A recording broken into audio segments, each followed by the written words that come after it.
Kasus mafia tanah yang dialami Nirina Zubir hanyalah puncak dari gunung es yang maraknya sindikat mafia tanah di tanah air. Tahun 2021 saja Mabes Polri menangani 69 perkara berkaitan dengan kasus mafia tanah di seluruh Indonesia. Sejumlah pengamat menyebut mafia tidak bisa dilepaskan dari praktek korupsi para oknum di tubuh BPN. Karena tidak mungkin ada mafia tanpa adanya orang dalam. Berikut laporan khas redaksi.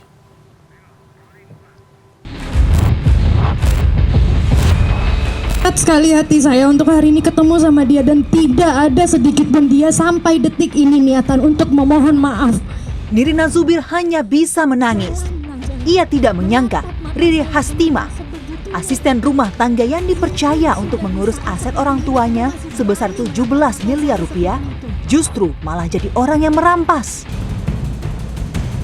Aset dirampas sindikat mafia tanah dengan menggunakan sertifikat palsu.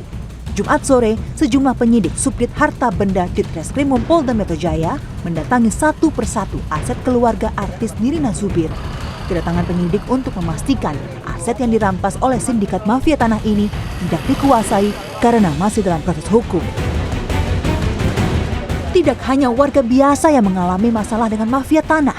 Kepala Satgas Korsubgah KPK Wilayah 4 Makassar, Niken Aryati mengungkap, 7 aset negara bernilai triliunan rupiah di kota Makassar digugat oleh mafia tanah. Aset milik negara yang disengketakan berupa aset pelabuhan yang berada di jalan tol, jalan strategis nasional, hingga Masjid Al-Markas. Yang saya heran sekali lagi, selalu saya ulang-ulang bahwa gugatan ini coba lihat tanggalnya setelah saya berhenti. Nah, ada apa ini? Nah, kenapa saya tidak pernah segan-segan mengatakan pasti ada keterlibatan orang dalam, pasti. Dani menduga ada oknum di kantor Balai Kota Makassar yang membocorkan informasi kepada mafia tanah. Sayang, 2 kasus ini hanyalah puncak dari gunung es. Sindikat mafia tanah masih berkeliaran di Indonesia.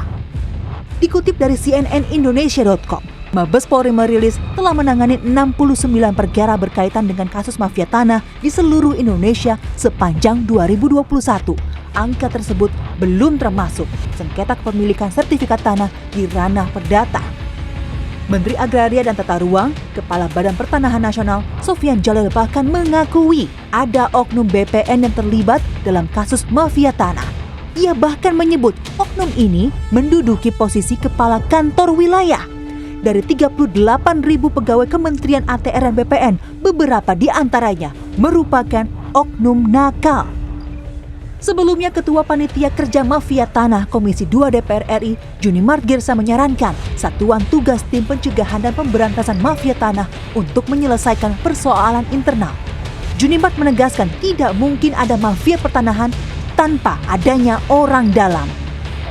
Lebih lanjut, praktisi hukum visi integritas law firm Febri Diansyah menyatakan mafia tanah tak bisa dilepaskan dari praktek korupsi.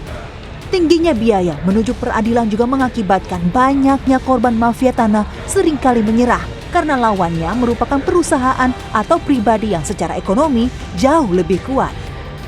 Pertama, mafia tanah itu tidak bisa dilepaskan dari praktek-praktek korupsi karena ada keterlibatan pihak di instansi pemerintah ya. Kalau kita baca pernyataan dari kementerian juga ada, meskipun masih disebut sebatas oknum gitu ya. Isu mafia tanah perlu dilihat secara lebih serius sebenarnya, bukan sekedar permainan orang per orang, tetapi juga sistem yang ada untuk bisa memastikan gak ada gratifikasi, suap, sekaligus juga sistem yang bisa mengevaluasi itu. Dan korbannya juga banyak sekali kan kalau kita lihat saat ini. Dikutip dari financedetik.com, ada beberapa modus mafia tanah di Indonesia, seperti pemalsuan dokumen, pendudukan ilegal atau tanpa hak, rekayasa perkara, kolusi dengan oknum aparat untuk mendapatkan legalitas, penggelapan dan penipuan korporasi, pemalsuan kuasa pengurusan hak atas tanah, serta hilangnya warkah tanah. Kementerian ATR dan BPN meminta masyarakat hati-hati dan segera melaporkan ke pihak berwajib jika mengetahui tanahnya dikuasai agar ruang gerak mafia tanah bisa dikurangi. Tim Liputan CNN Indonesia.